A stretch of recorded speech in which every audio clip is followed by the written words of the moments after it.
Dentro da autópsia de Elvis, parte 3. Isaac Henderson, o Dinner, começou seu trabalho.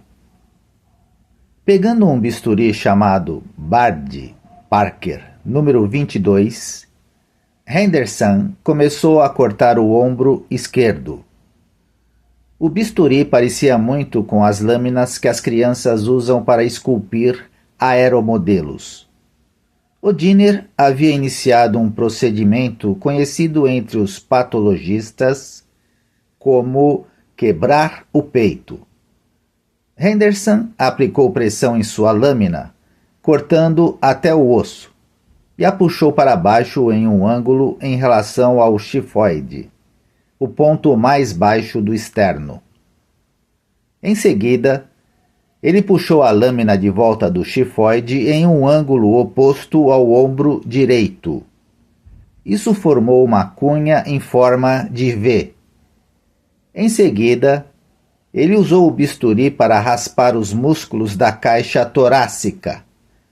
Os músculos do peito nessa cunha ou retalho foram puxados para trás sobre o rosto, expondo a caixa torácica.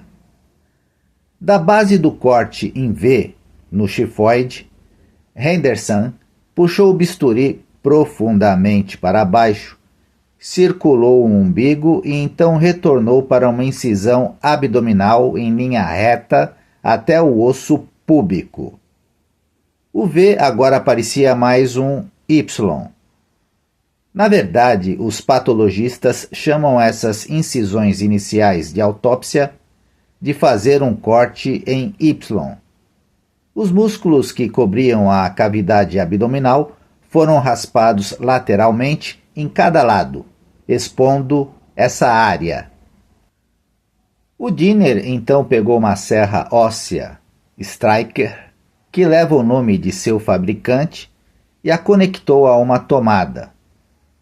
Todos os médicos e Warlick estavam em pé ao redor da mesa de autópsia, observando atentamente o trabalho de Henderson. A serra óssea elétrica zumbia enquanto cortava a clavícula, mais conhecida como pontas de colarinho, estendendo-se do externo, ou osso de peito, até as pontas dos ombros. A lâmina da serra é serrilhada e tem o formato de meia-lua. Ela está presa logo abaixo de um motor elétrico do tamanho de uma toranja. Henderson segurou a serra por uma alça em formato de pescoço de ganso, presa acima do motor arredondado.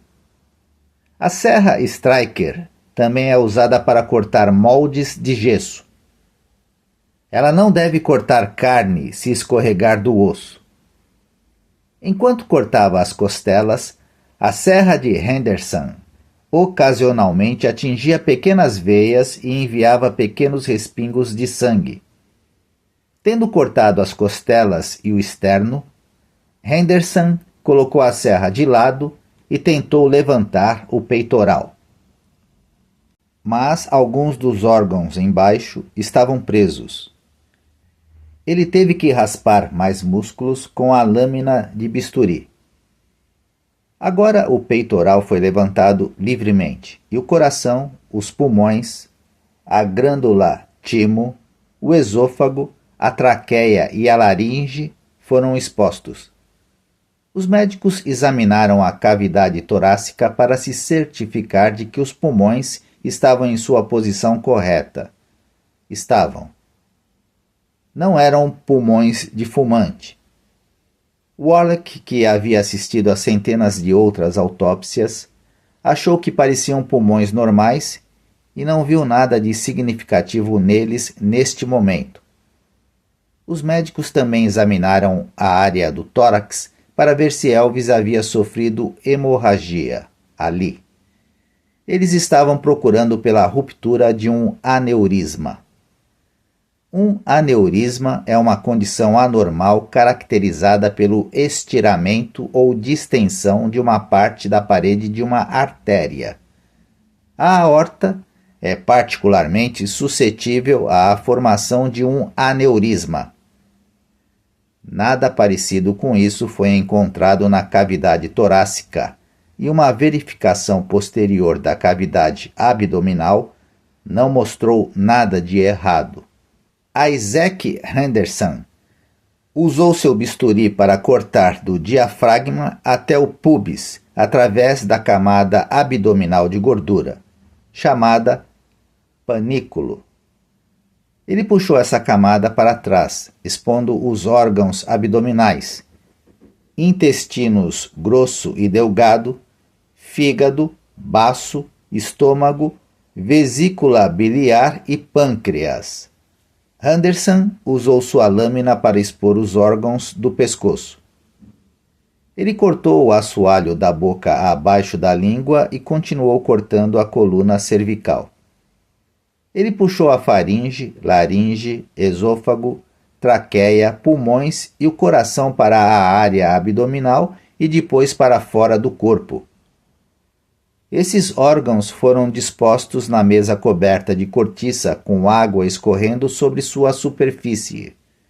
Os médicos assumiram o processo de dissecação nesta mesa.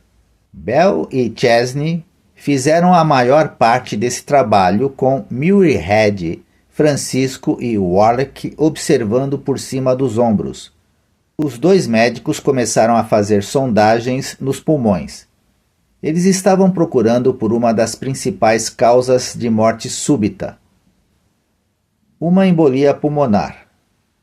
Uma embolia é a obstrução de uma artéria por um embolo, geralmente um pedaço de sangue coagulado que se desprende de uma parte do sistema circulatório e viaja para outra. Os médicos também se referem a esse sangue coagulado como um trombo. Os patologistas da autópsia cortaram cuidadosamente a artéria pulmonar que saía do lado esquerdo do pulmão para o lado direito do coração, usando uma tesoura cirúrgica com uma ponta romba e outra afiada. Eles dissecaram meticulosamente a artéria pulmonar esquerda. Eles não encontraram embolo. Eles repetiram o procedimento na artéria pulmonar direita com os mesmos resultados. Essas artérias, que transportavam sangue do coração para os pulmões, estavam limpas. Os médicos então dissecaram cuidadosamente o restante dos pulmões, os 3 lobos à direita e 2 lobos à esquerda. Eles não encontraram embolo ou trombo. As vias aéreas estavam limpas e não encontraram evidências de doença pulmonar. Amostras de tecido pulmonar foram coletadas para análise microscópica. A embolia pulmonar foi agora descartada como causa da morte de Elvis. Enquanto Bell e Chesney faziam suas dissecações, Sexton estava ocupado colhendo amostras. Ele coletou líquido cefalorraquidiano, sangue, urina e tecido de todos os principais órgãos para teste. Logo, Sexton centrifugava uma parte do sangue e separava o soro. Muitas das amostras foram congeladas rapidamente e colocadas a menos 70 graus centígrados. Sexton dividiu cuidadosamente as amostras, um conjunto para o Hospital Batista e outro para Jerry Francisco. O Dr. Noel Florendo permaneceu ocupado em seu microscópio, examinando amostras congeladas que Sexton lhe entregou. Outras amostras foram fixadas em conservante de formalina e receberam corante. Elas estariam disponíveis para análise microscópica em 24 horas. O Dr. James Robert coletou uma amostra de medula óssea para o teste. Nesse ponto da autópsia, um dos médicos informou Muirhead que nenhum conteúdo estomacal foi encontrado para teste. Sexton ligou para o pronto-socorro e soube que o conteúdo da boca, garganta e estômago havia sido lavado. Isso foi um golpe para a equipe de autópsia. A suspeita de que se tratava de uma morte relacionada a drogas estava crescendo. Se houvesse alguma droga não digerida no estômago de Elvis, essa evidência estava perdida para sempre. De vez em quando Muirhead via algo que o interessava, ele se voltava para Jerry Francisco e dizia: "O que o senhor acha disso, Dr. Francisco?" O legista respondeu, mas não participou ativamente do trabalho e deu apenas uma instrução especial sobre uma amostra a ser coletada. Ele pediu a Sexton que se certificasse de obter uma amostra do conteúdo da vesícula biliar. A bile retirada da vesícula biliar costuma ser um bom local para procurar evidências em mortes relacionadas a drogas. Chesney então começou a examinar o coração de Elvis. Ele cortou a partir dos pulmões.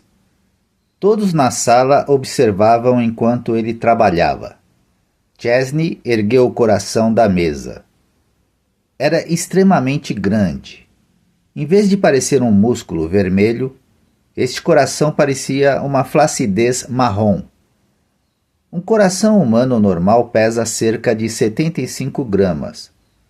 Warlick estimou que este pesava pelo menos 80 gramas a mais do que o normal. Talvez até 480 gramas. Na verdade, Warlick tinha 40 gramas a menos, mesmo com sua estimativa mais alta. O coração de Elvis pesava 520 gramas. Seu tamanho era um sinal de hipertensão, sem dúvida, e neste caso, talvez, insuficiência cardíaca congestiva. Os sintomas de insuficiência cardíaca congestiva são retenção de sal e água devido à função cardíaca prejudicada, falta de ar, inchaço nas pernas e pés e má circulação sanguínea. Warlick já havia verificado se havia edema.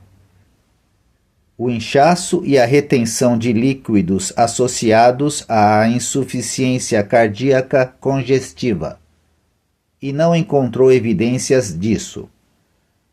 A morte por insuficiência cardíaca congestiva geralmente é um processo lento e bastante previsível. Não foi assim que Elvis morreu. Seu coração gordo e flácido pode ter falhado, mas não desapareceu lenta e previsivelmente. Um ataque cardíaco era um candidato mais provável, e só havia uma maneira de descobrir se isso o mataria. O coração de Elvis teria que ser dissecado aos poucos e examinado. Era exatamente isso que Chesney planejava fazer enquanto pegava seu bisturi Bard Parker, número 22, e se preparava para cortar. Continua na parte 4.